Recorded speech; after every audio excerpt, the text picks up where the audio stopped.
Hi everyone, and welcome to another great episode of the Collector Car Stories podcast here on collectorcarcanada.ca. Today we have JP, proprietor of Klear Kustoms. JP, welcome to the podcast. We're really glad you're here. Thank you, Dave. Thank you for having us. All right. This is amazing, actually. Yeah, so in a past podcast, JP's name has come up. This is the shop that did Sean's Crimson Cat 1983, I think it was Capri, yes, it was, yep. Capri RS. Capri.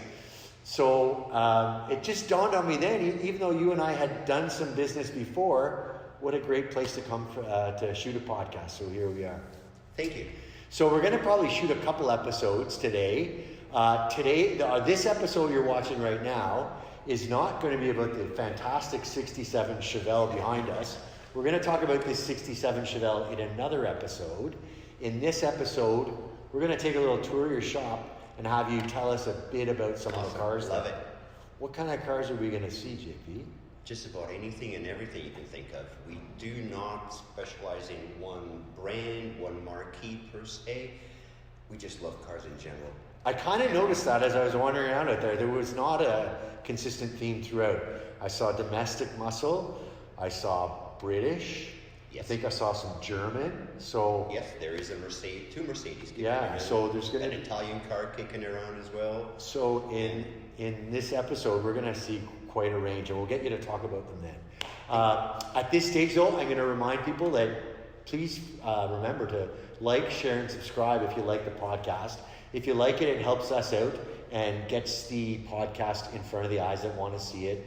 If you share it out with friends, it helps get it to other people who want to see it. And don't forget to subscribe as well, because that'll get you the episodes as they come out without any doing by yourself. So we're going to put the camera on pause now, and we're going to start our little tour. Okay, we're back with JP here at Klear Kustoms. We're going to take a wander around the shop, and you're going to get a sense of how involved these restorations get. Now, JP, from here, maybe not from here, but when I saw the profile of this car, I could see that it was a Cuda or a Challenger. But beyond that, I can't tell just because of the stage of the restoration. Why don't you tell us a bit about it? So it's a 1973 Cuda. It's a 340 car, real car. So Plymouth Barracuda. It's out of province. It's from Nova Scotia. The owner lives in Nova Scotia? Yes. Oh, wow. Yeah. So the word's getting around. We got lucky. Yeah. He found us, yes. Yeah. So it's actually, it was what we would say we would like to restore. Very minimal metal work, which makes it easy on us, makes it easy on our clients financially. But it was a very solid car.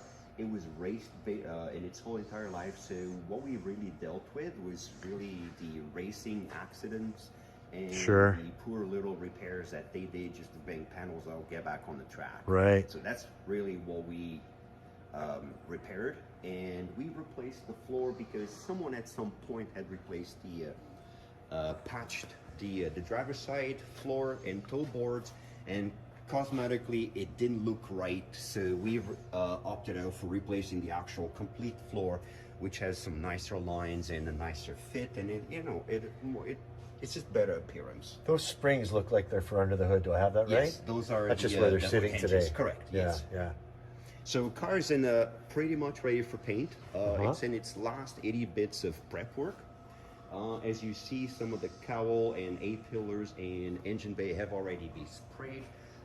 Forgive me, I do not remember what the color is called or what the code is, but it is an original, pardon me, but I'm going to say charcoal. I've observed how some of the Cudas are cousin to the Challenger.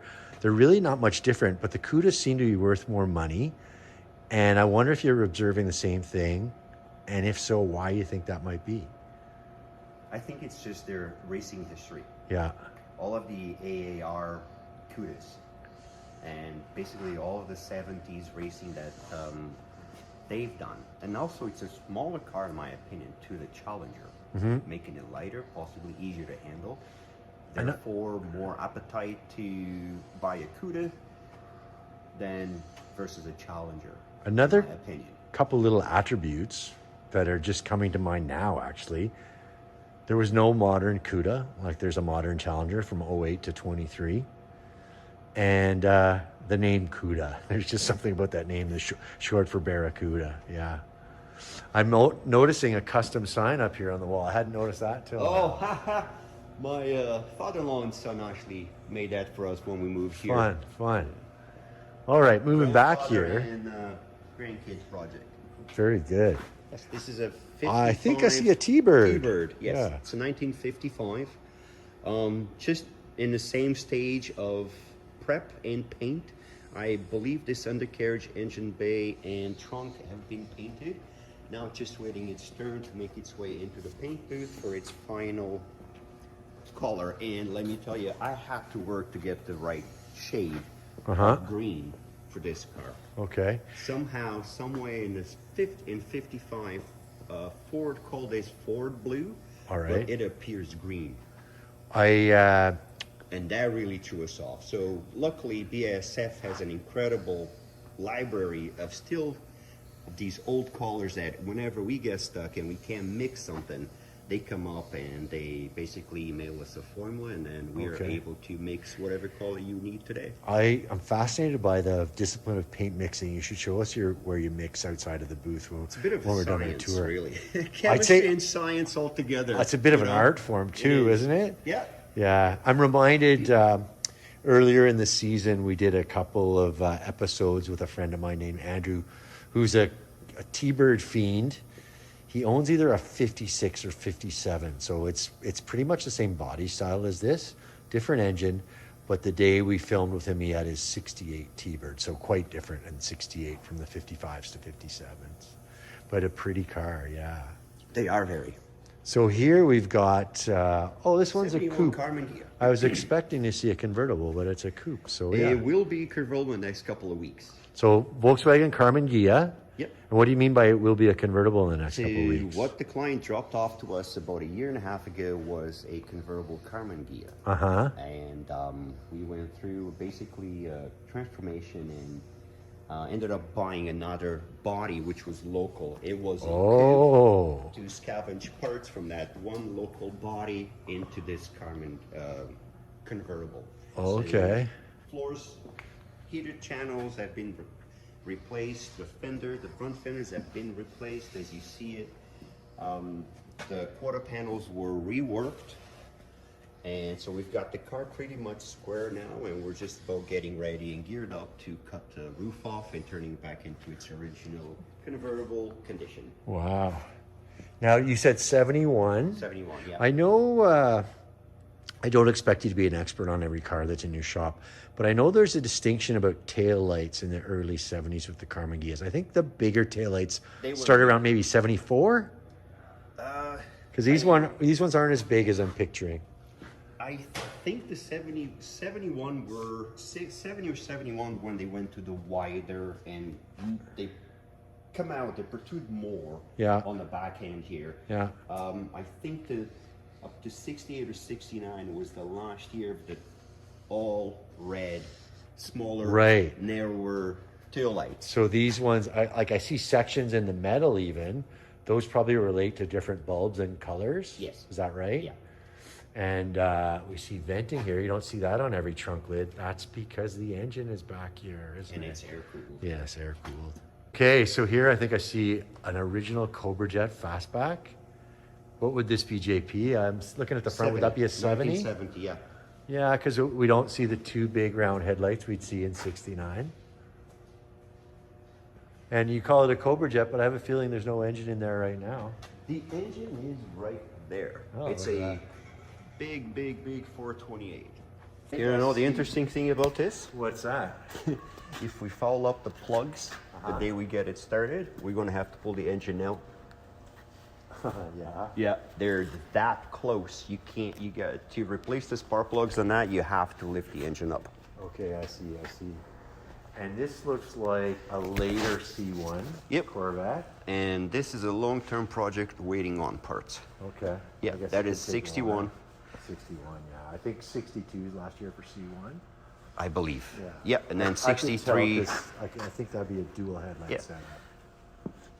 Okay, so we won't ask you to take it out from undercover, but be beside this 91 Corvette. I guess we've got a TR6, do we? 76. 76 TR6. We've sold a number of TR6s on the site. They Quite do a well. popular car around here. Yeah, they do well. I'm just finding the exhaust pipes here. I assumed that what jutted out here was a windshield, but if the exhaust pipes are there, it's not. That's a roll bar. Okay, The windshield okay. is, So there's no windshield in the no, car right no, now. it's not. Okay. Now, here's something that's just been painted. 71 Le Mans. Correct. Yeah. Convertible. Tell us about this one. Just about every panel has been replaced Uh-huh. on this car. We have available still, it's not on our buy it now lot, but it is still available in case people saw it. We have a 71 Le Mans as well that's all custom available. So in case anyone was wondering about that, it is still available.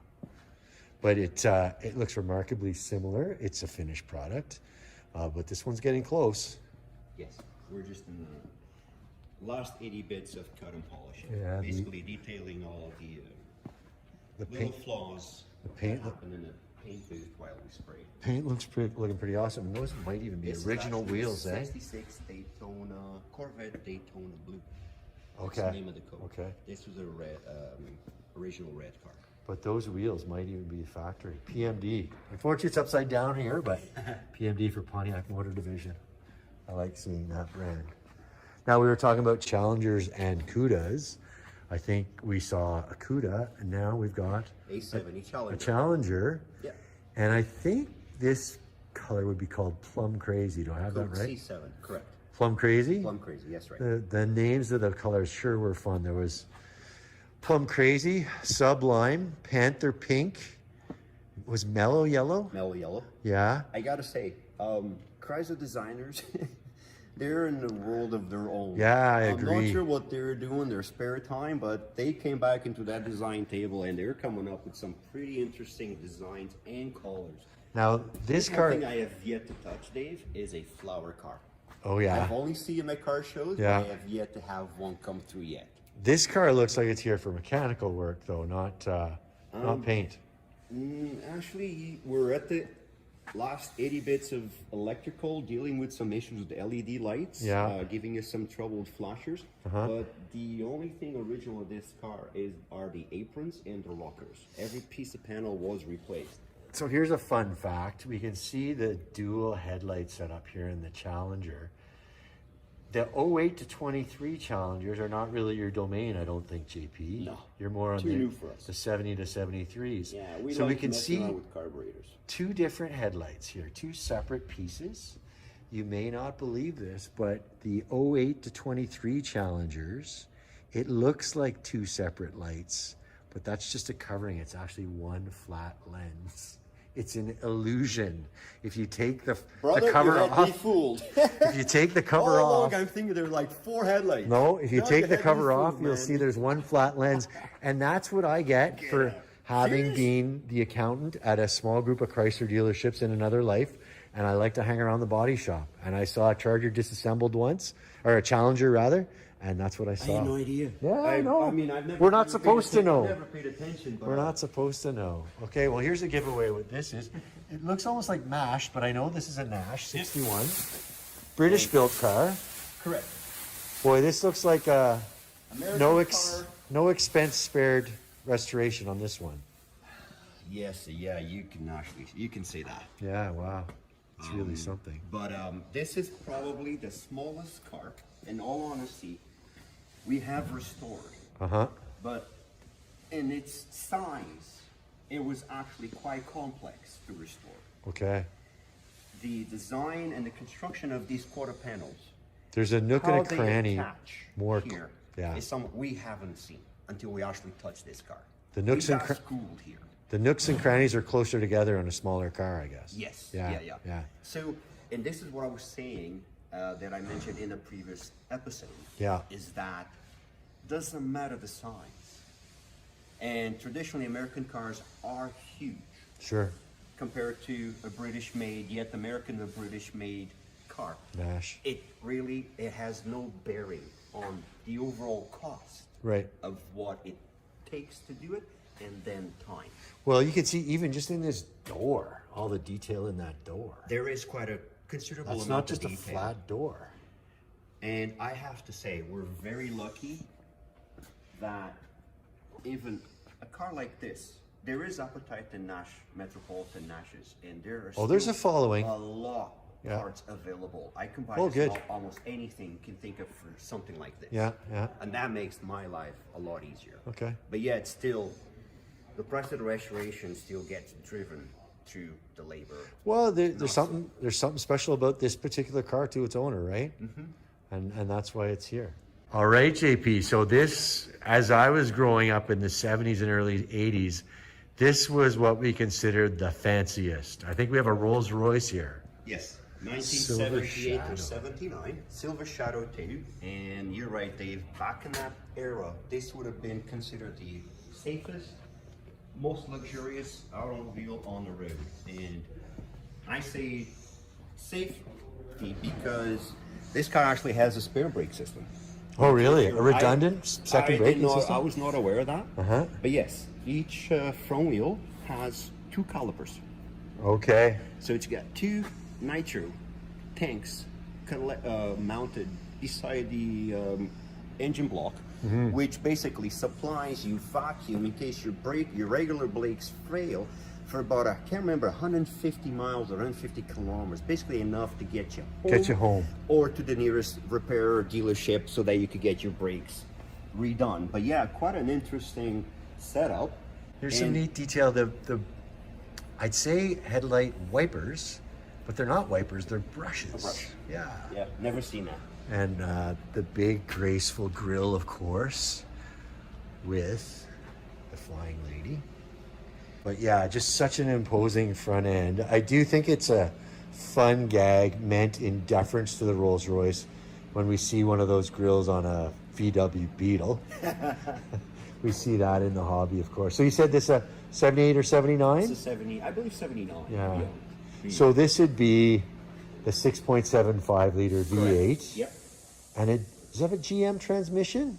I believe it does. Yeah. Yes, I believe it does. Yeah. I can see the dash must be out because we've got the panel. We had to do some electrical work behind the dash. Uh-huh.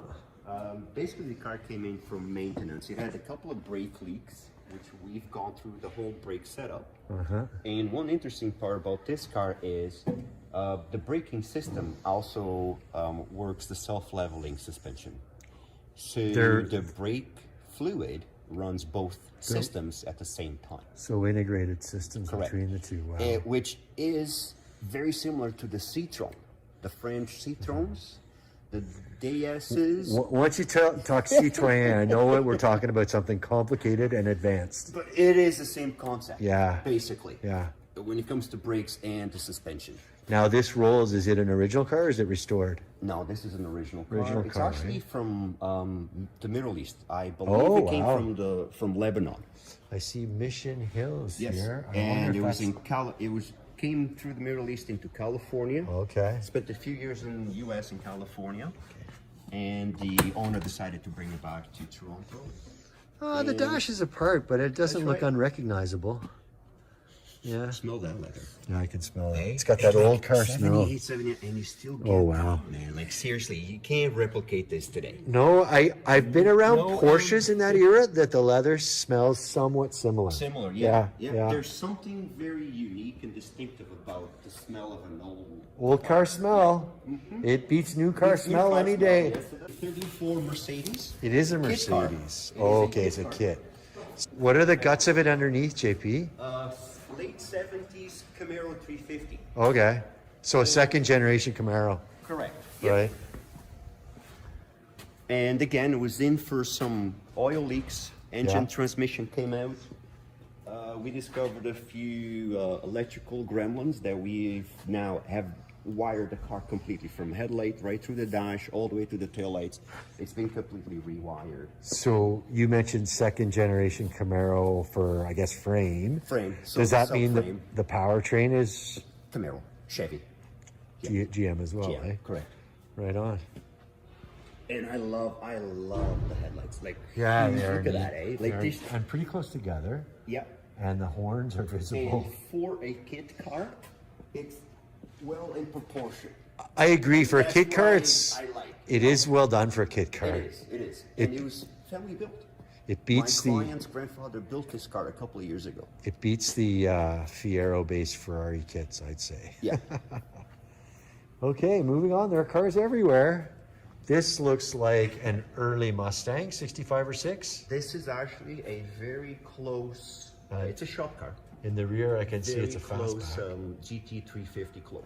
If you'll appreciate the original package supercharger that we have here. All right. Oh, wow. So it is not, it's a 66 Mustang Fastback. Started out its life with a 289. It is a 302 now. It's well, we don't have the 289. We did find an original Cobra oil pan, an original Cobra intake. These are the closest reproduction superchargers that Shelby would have had installed back in this day. All right. Including a supercharger cooler and intercooler. Wow. So it's a GT350 clone with a bit of Pro Street handling. We've basically did the Shelby drop 1 inch in the front. We connected the frame, we X-braced the frame, and we're running the cooling rear brakes into the back calipers, which we installed, and it's got a 4-link suspension in the back. So you said this is a shop car? Yes, As in, to a family friend. Okay. So we're doing it in our spare time to promote the shop, and because you don't have anything else to do in here, you could just work on this in your spare I time. just gotta find more, more stuff to do. Just clone Who it cares up. about family, right? Clone yourself a couple of JPs. So this is not a car I have much expertise in, but I think I'm looking at a Jensen Healy. No. Interceptor. Oh, it's a Jensen Interceptor. It's, I believe, a 71 Jensen Interceptor. Okay. Awaiting its turn to be finished. Do you know these cars well?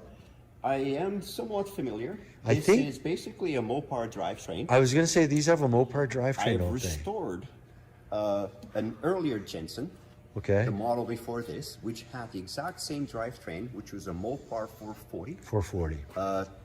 Correct me if I'm wrong, but I believe it's a torque fly transmission, if that's Mopar. 727, I think it I is. don't recall. I don't Torque remember. Flight's at Mopar, yeah. Yeah, I believe that's what it is. And Mopar steering and brakes and suspension. So basically, you can buy this exotic British car and go to Napa, APC, any of those centers, Yeah. and get it repaired in your own driveway. British built with all the Mopar Correct. guts, yeah. British built, Italian designed, Yeah. Mopar drivetrain. It's amazing without the doors on it or the glass in it. I get a better view of the shape without that. It looks even more pure, but it is a pure look. Not a car I had much familiarity with growing up in Canada in the 70s, though. They're somewhat rare. Do you know they actually made a four-wheel drive version of these? I did not know that. And this particular car had a sunroof, Okay. Oh, which not, made it even more unique. but not anymore. So we actually bought, this roof is off another Mopar Yeah. that we're shaping into replacing the original sunroof. You're going to get a sunroof on there? Yes, we Right got on. the original mechanism. We just need to make the shell and the roof for it. Sure. I think we've got is this a Ford pickup? F100. An F100? 68 or 9, I can't recall. I don't know if I shot the rear of it. I'll let people see why I could tell it was a Ford, because with nothing in front of the cowl. Oh, well, I saw the tail light openings. That was enough for me, but it does say Ford on that liftgate. Another project coming along. I guess there's lots of mechanical work yet to do up front. Quite a bit to be finished. Yeah. But it looks like what is in place looks almost ready for paint. This truck actually came from another facility. Okay. What Mid-job? you see, yes. Oh, What you that's see tricky. here is kind of like where we picked up. That's tricky. I know that. So in other words, the owner gave up on the other shop, right? That's right. Yeah, that's tough. Yeah, manual. That's a big, long shifter. If I didn't know better, I'm lucky I got to see something. I thought this rear window looked like 75 or 6 Cadillac. DeVille. It is a 75 Cadillac. DeVille. It is. Okay, I almost got tricked here because there's a T-Bird label for another car sitting That here. is a T-Bird's dashboard. But yeah, with that window between the B and C pillars, I could tell Coupe DeVille, Yeah. 75 or 76. With a Landau top. Landau top. You see the okay. little Yes, studs for yes, the yes. trim and the Landau. Yes. Luckily, this is one owner car, and what we normally see here as rust, and we basically go pushing on the Landau and our fingers go right through. This was nice and solid. Is that right? This is what you want to restore. Cars- Usually a Landau roof's 50 years later is going to be a tough shape for body. Yeah. Yes. Yeah. I looked at a 69 Charger not long ago. Contacted me to paint, and with a vinyl roof, and it's, you know, soft spots everywhere Right. along the trim line. Right. And that's traditional. It's what it is. We're used to seeing that. Sure. Well, I know this is a Camaro, and we're not going to dig too far into that. I know it's a Camaro just because I saw a these 67. wheels. 67, so first year Camaro. I like them all. I don't know if we saved the best for last, but there's something special here. I think the viewers will know what it is if I show those taillight openings. Why don't you tell us a bit about this one? This is actually a very rare 308 Ferrari. It's a 308. Forgive me, I do not remember the year. I believe it's 84 or 5, and I believe it's one of 30. Okay. 84 or 5 means fuel injected. Yep. It's in for... What? So one of 30, what is its differentiating characteristic? I believe it's just a fuel injection. Oh, the fuel injection. Okay, yeah. Yeah, when I saw these ridges or openings in the door, I could tell it was a mid-'80s Ferrari. And then these big openings for the pop-up And headlights, again, of course. here's, as you see, a previous repair. Okay, yeah. Nicely done. We cannot knock this, but it's not an original car. This fender has been replaced, and if you see along the roof, Dave, some of the little dots and dings and dents, Yes. it's indicative of hailstorm damage. Hail damage, right? So Now- there's no hail on the hood, doors, or engine lids, so that these must have been repaired or replaced, but you see right throughout the fenders and Now, the roof. you mentioned fenders, so this is a weld line, is it? That is a weld line, yeah. Yeah. So this tradition would be a complete piece. I was gonna. One- That's one what I was piece, gonna ask. okay. Yeah, because I don't see any openings for the fenders until the Yeah, doors. there aren't. So it's just one piece. Okay. Like the Vets, the 61 Vet. But there's no top, welding the on that finish. 61 That's vet right. because it's all fiberglass, bonded. right? It's bond. Right. Yeah. That's really interesting. So in other words, And if look, see here, you can show here. There's no line. There's no, welding. yeah, I could see. Or right here on that side, you see the weld line along the top, just below the windshield frame, and there's nothing there. So when I looked at this car, So to buy the replacement part, you just buy one full you piece. basically destroy the Ferrari. Hopefully, this Ferrari that fender came out of Yeah. was hit in the back, That- and it was a salvage titled car, so it's okay to remove that. That's what I was But gonna- Here's, I'm gonna show you a little thing. Come this way, Dave. And I told the client, no, I don't want you to buy me a quarter panel. Okay. He came in about 2-3 weeks to look at the car progress, and I showed him. I said, "Sir, the car's been in an accident, and if you see the misalignment on the door compared to the quarter panel, you can see that the quarter panel is pushed in. Yeah. When you start looking at these So imperfections, this is what you're talking about.